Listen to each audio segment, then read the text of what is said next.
Hi friends, welcome to my channel. Today's video is about English for all classes. This is mainly useful for all students including school students, degree students, PSC, SSC students, all competitive exam students and above all degree students, part 1 English students too. Okay. കുറേ നാളായി യൂട്യൂബിലെ videos upload ചെയ്തിട്ട് ഞാൻ ഇംഗ്ലീഷിൻ്റെ beginning മുതലുള്ള videos upload ചെയ്യാമെന്ന് വിചാരിച്ചു.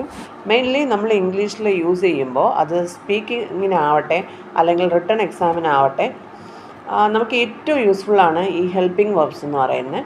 Mainly ഇംഗ്ലീഷിൽ 24 helping verbs ഉണ്ട്.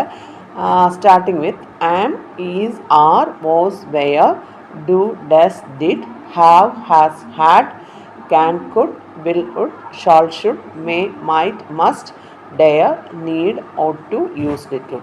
ഇത്രയാണ് നമ്മൾ ഇംഗ്ലീഷിലെ ഹെൽപ്പിംഗ് വെർബ്സ് എന്ന് പറയുന്നത്. These verbs are also known as auxiliary verbs. Okay, main വെർബ്സിനെ ഹെൽപ്പ് ചെയ്യുക എന്നുള്ളതാണ് ഇതിൻ്റെ മെയിൻ ഫങ്ഷൻ എന്ന് പറയുന്നത്. അതുപോലെ ഈ ആം, ഈസ്, ആർ എന്ന് പറയുന്നത് വെർബിൻ്റെ പ്രസൻറ്റ് ഫോമാണ്. വാസ്, വെയർ എന്ന് പറയുന്നത് past form. Do, does present form, did എന്ന് പറയുന്നത് പാസ്റ്റ് ഫോം.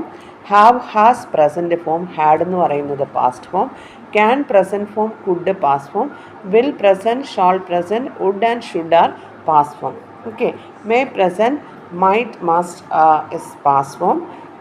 സോ നമുക്ക് ഇതിൻ്റെ നെക്സ്റ്റ് വീഡിയോയിൽ ഞാൻ use of helping verbs upload ചെയ്യും. മീനിങ്സ് ടു മലയാളത്തിലെ കറക്റ്റ് ഈ ഹെൽപ്പിംഗ് വെർബ്സിൻ്റെ മീനിങ്ങും അതിൻ്റെ യൂസസും ഞാൻ അപ്ലോഡ് ചെയ്യും. Okay, thank you for watching my video.